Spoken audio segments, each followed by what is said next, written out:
Hi guys, welcome back to my YouTube channel. ನನ್ನ ಚಾನಲ್ನ ಯಾರೆಲ್ಲ ಹೊಸದಾಗಿ ನೋಡ್ತಾ ಇದ್ದೀರಾ ಅವರು ಸಬ್ಸ್ಕ್ರೈಬ್ ಮಾಡ್ಕೊಂಡು ನೋಡಿ. ಹಾಗೆ ನನಗೆ ಸಪೋರ್ಟ್ ಮಾಡಿ, ವಿಡಿಯೋನ ಎಲ್ಲೂ ಸ್ಕಿಪ್ ಮಾಡದೆ ಕೂಡ ನೋಡಿ. ಇವತ್ತು ನಾನು ಟೇಸ್ಟಿಯಾಗಿ ಈಸಿಯಾಗಿರುವಂತಹ ಪಲಾವ್ ಮಾಡ್ತಾಯಿದ್ದೀನಿ. ಯಾವ ಪಲಾವು ಹೇಗೆ ಮಾಡೋದು ಬನ್ನಿ ನೋಡೋಣ. ನಾನಿವತ್ತು ಹಲಸಿನಕಾಯಿನ ಯೂಸ್ ಮಾಡಿಕೊಂಡು ಅದನ್ನು ಪಲಾವ್ ಮಾಡ್ತಾಯಿದ್ದೀನಿ. ನಾವಿಲ್ಲಿ ನೋಡಿ ಸಣ್ಣದಾಗಿರೋ ಹಲಸಿನಕಾಯಿ ತೊಗೊಳ್ಳಿ. ನೀವು ತುಂಬ ಬಲ್ತಿರೋ ತೊಗೋಬಾರ್ದು. ಅದನ್ನ ಮೇಲ್ಗಡೆ ಎಲ್ಲ ಹೊರದು ನೋಡಿ, ಈ ಥರ ನಾನು ನೀಟಾಗಿ ಕಟ್ ಮಾಡಿ ಇಟ್ಕೊಂಡು ನಾನಿವತ್ತು ಅಡುಗೆ ಮನೇಲಿ ಚಾಕ್ ಸಹಾಯದಿಂದಲೇ ಮೇಲ್ಗಡೆದೆಲ್ಲ ಸಿಪ್ಪೆ ತೆಗೆದು ಕ್ಲೀನ್ ಮಾಡ್ಕೊತಾ ಇದ್ದೀನಿ. ಇದರಲ್ಲಿ ದಿಂಡಿನ ಅಂಶನೇ ಜಾಸ್ತಿ ಇರುತ್ತೆ. ಆ ದಿಂಡನ್ನೆಲ್ಲ ನೀಟಾಗಿ ಕಟ್ ಮಾಡಿಬಿಟ್ಟು ಬರೀ ಕಾಯಿ ಅಂಥದನ್ನು ನೀಟಾಗಿ ತೆಗೆದು ಇಟ್ಕೊಳ್ಳಿ. ಮತ್ತು ಅಂಟಂಶನೂ ಇದರಲ್ಲಿರುತ್ತೆ. ಎಣ್ಣೆ ಕೈಗೆ ಹಚ್ಕೊಂಡು ಕಟ್ ಮಾಡ್ಕೊಳ್ಳಿ. ನೋಡಿ, ಈ ರೀತಿಯಾಗಿ ನಾನು ಸಣ್ಣದಾಗಿ ಕಟ್ ಮಾಡಿ ಇಟ್ಕೊಂಡಿದ್ದೀನಿ. ಕಟ್ ಮಾಡಿ ಇಟ್ಕೊಂಡು ನಾನು ಮೊದಲು ಆ ಪೀಸಸ್ಗೆಲ್ಲ ಖಾರ ಉಪ್ಪು ಎಲ್ಲ ಚೆನ್ನಾಗಿ ಹಿಡೀಲಿ ಅಂತೇಳಿ ನಾನೀಗ ಫಸ್ಟು ಉಪ್ಪು ಹಾಕ್ಕೋತಾ ಇದ್ದೀನಿ. ಉಪ್ಪು ಹಾಕ್ಕೊಂಡು ಒಂದು ಸ್ವಲ್ಪ ಅರಿಶಿನ ಪುಡಿ ಹಾಕ್ಕೋತಾ ಇದ್ದೀನಿ. ಮತ್ತು ಅದ್ರ ಜೊತೆಗೇ ಈಗ ನಾನು ಸ್ಪೂನಷ್ಟು ಚಿಲ್ಲಿ ಪೌಡ್ರು ಕೂಡ ಹಾಕಿ ನೀಟಾಗಿ ಕಲಸಿಡ್ತಾ ಇದ್ದೀನಿ. ನಾವು ರುಬ್ಕೊಂಡಿದ್ದೆಲ್ಲ ಮತ್ತು ಒಗ್ಗರಣೆ ಹಾಕೋಷ್ಟೊತ್ತಿಗೆ ಖಾರ ಕಲಸಿಟ್ರೆ ಸಾಕು. ಅಷ್ಟೊತ್ತಿಗೆಲ್ಲ ಸುಮಾರು ಆಲ್ಮೋಸ್ಟ್ ಅಲ್ಲಿ ಎಲ್ಲ ಅದಕ್ಕೆ ಕಾಯಿಗೆಲ್ಲ ಉಪ್ಪು ಖಾರ ಎಲ್ಲ ಹಿಡಿದಿರುತ್ತೆ. ನೋಡಿ, ನಾನು ಈ ರೀತಿಯಾಗಿ ಕಲಸಿ ನೀಟಾಗಿ ಇಟ್ಕೊಂಡಿದ್ದೀನಿ. ಅದನ್ನು ಪಕ್ಕಕ್ಕಿಟ್ಟು ನಾವು ಅದಕ್ಕೆ ಏನೇನು ಮಸಾಲೆ ಬೇಕು ರೆಡಿ ಮಾಡ್ಕೊಳ್ಳೋಣ ಬನ್ನಿ. ನಾನಿವಾಗ ಇಲ್ಲಿ ಈರುಳ್ಳಿ, ಟೊಮೊಟೊ ಹಣ್ಣು, ಬೆಳ್ಳುಳ್ಳಿ, ಕೊತ್ತಂಬರಿ ಸೊಪ್ಪೆಲ್ಲ ಇಟ್ಕೊಂಡಿದ್ದೀನಿ. ಮತ್ತು ನಾನು ಇವಾಗ ಈರುಳ್ಳಿನ ಮೀಡಿಯಮಾಗಿ ರುಬ್ಕೊಳ್ಳೋಕ್ಕೆ ಇದು ಕಟ್ ಮಾಡಿ ಇಟ್ಕೋತಾ ಇದ್ದೀನಿ. ಒಂದು ಮೀಡಿಯಮ್ ಸೈಜು ಈರುಳ್ಳಿನ ಒಂದು 2 ಕಟ್ ಮಾಡ್ಕೊಳ್ಳಿ ರುಬ್ಕೊಳ್ಳೋಕ್ಕೆ.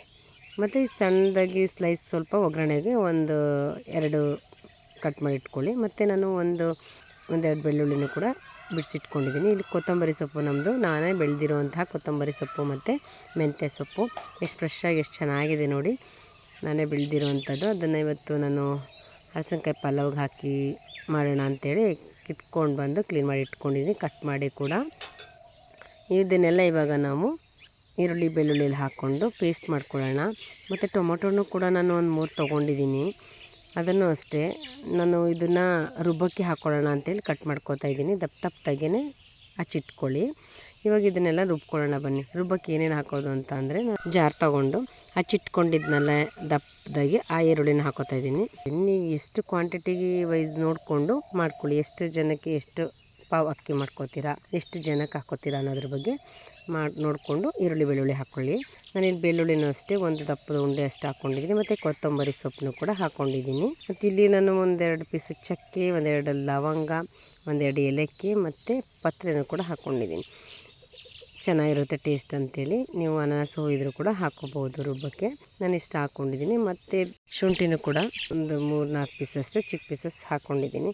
ಈ ಟೊಮೊಟೊ ಹಣ್ಣು ಹಚ್ಚಿಟ್ಕೊಂಡಿದ್ನಲ್ಲ, ಟೊಮೊಟೊ ಕೂಡ ನಾನು ರುಬ್ಬಕ್ಕೆ ಹಾಕ್ತಾಯಿದ್ದೀನಿ. ಪೇಸ್ಟೆಲ್ಲ ಚೆನ್ನಾಗಿ ಬರುತ್ತೆ ಅಂತ, ಅನ್ನ ರೈಸ್ಗೆಲ್ಲ ಚೆನ್ನಾಗಿ ಅಂಟ್ಕೊಳ್ಳುತ್ತೆ ಅಂತೇಳಿ ನಾನು ಟೊಮೊಟೊ ಹಣ್ಣನ್ನು ರುಬ್ಬಕ್ಕೆ ಹಾಕ್ತಾಯಿದ್ದೀನಿ. ಒಂದು 4 ಮೆಣಸಿನ್ಕಾಯಿ ಅಷ್ಟೇ ಹಾಕ್ಕೊಂಡಿದ್ದು. ಮೆಣಸಿನ್ಕಾಯಿ ತುಂಬ ಖಾರ ಇದೆ ಅಂತೇಳಿ ಒಂದು 4 ಹಾಕ್ಕೊಂಡಿದ್ದೀನಿ.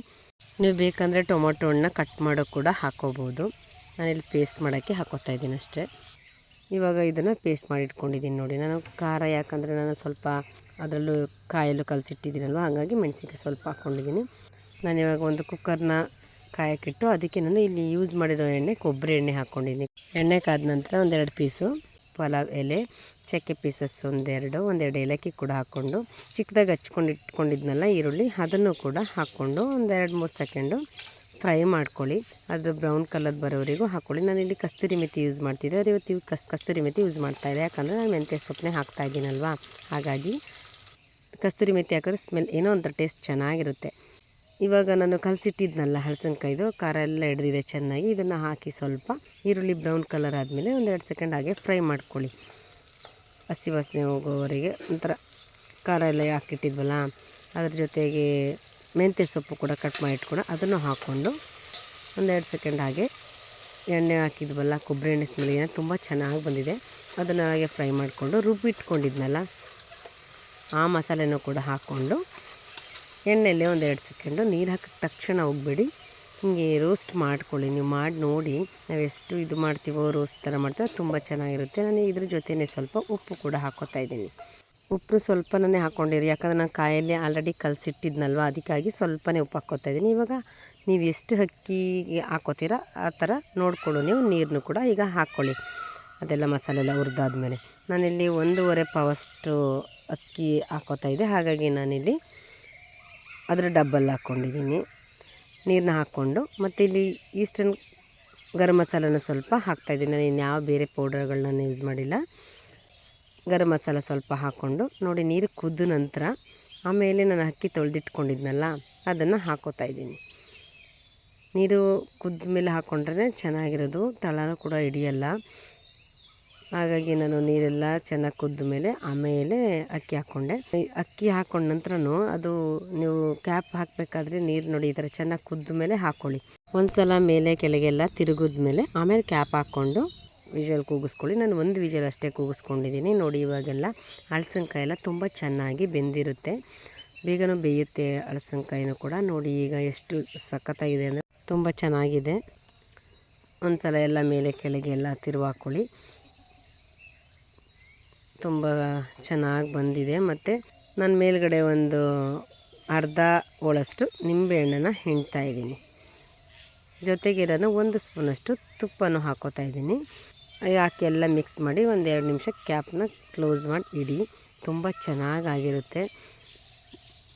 ನೀರನ್ನೆಲ್ಲ ಪರ್ಫೆಕ್ಟಾಗಿ ಹಾಕಿದ್ರೆ ತುಂಬಾ ಹುಡುಡಿಯಾಗಿ ತುಂಬಾ ಚೆನ್ನಾಗಿ ಬಂದಿರುತ್ತೆ. ನೋಡಿ ಇಲ್ಲಿ ಹಲಸಿನಕಾಯಿ ಎಲ್ಲ ಎಷ್ಟು ಚೆನ್ನಾಗಿ ಬಂದಿದೆ ಅಂದರೆ ತುಂಬ ಚೆನ್ನಾಗಿ ಬಂದಿದೆ. ಮಕ್ಳುಗಳು ಅಷ್ಟೇ ಹಲಸಿನಕಾಯಿ ಎಲ್ಲ ತಿನ್ನಲ್ಲ ಅಲ್ವಾ, ಈ ರೀತಿ ಮಾಡಿದ್ರೆ ತುಂಬಾ ಇಷ್ಟಪಟ್ಟು ಕೂಡ ತಿಂತಾರೆ. ಟೇಸ್ಟ್ ಅಂದರೆ ತುಂಬಾ ಚೆನ್ನಾಗಿತ್ತು. ನೀವು ಹಲಸಿನಕಾಯಿ ಯಾವಾಗ ಸಿಗುತ್ತೋ ಹಾಗಂತೂ ಮಿಸ್ ಮಾಡದೆ ಈ ರೆಸಿಪಿನ ಟ್ರೈ ಮಾಡಿ. ಹಲಸಿನಕಾಯಲ್ಲಿ ಸಾಂಬಾರು ಕೂಡ ಚೆನ್ನಾಗಿರುತ್ತೆ, ಕಬಾಬ್ ಕೂಡ ಚೆನ್ನಾಗಿರುತ್ತೆ. ನಾನು 2 ರೆಸಿಪಿನೂ ಕೂಡ, ಕಬಾಬ್ ಮತ್ತು ಸಾಂಬಾರು ಎರಡನ್ನೂ ಕೂಡ ನಾನು ವಿಡಿಯೋ ಅಪ್ಲೋಡ್ ಮಾಡಿದ್ದೀನಿ, ನೋಡಿ. ಮತ್ತು ಈ ಥರ ಪಲಾವ್ ಕೂಡ ತುಂಬ ಚೆನ್ನಾಗಿರುತ್ತೆ, ಮಾಡಿಕೊಂಡು ಟ್ರೈ ಮಾಡಿ. ಇದನ್ನು ನಾನು ಪಲಾವ್ ಜೊತೆಯಲ್ಲಿ ಮೊಸರೊಳನ್ನು ಕೂಡ ಮಾಡಿದ್ದೆ. ನೋಡಿ ಇದನ್ನೆಲ್ಲ ಇವಾಗ ನಾನು ಒಂದು ಪ್ಲೇಟ್ಗೆ ಬಡಿಸಿದ್ದೀನಿ. ತುಂಬಾ ಟೇಸ್ಟಾಗಿ ತುಂಬಾ ಚೆನ್ನಾಗಿದೆ. ಈಸಿಯಾಗಿ ಮಾಮೂಲಿ ಪಲಾವ್ ಯಾವ ರೀತಿ ಮಾಡ್ಕೋತೀರೋ ಆ ರೀತಿ ಮಾಡಿಕೊಂಡು ಟೇಸ್ಟ್ ಮಾಡಿ. ಹೇಗಿತ್ತು ರೆಸಿಪಿ ಅಂತೇಳಿ ಕಮೆಂಟ್ ಬಾಕ್ಸಲ್ಲಿ ಕಮೆಂಟ್ ಮಾಡಿ, ಲೈಕ್ ಮಾಡಿ, ಶೇರ್ ಮಾಡಿ. Thank you.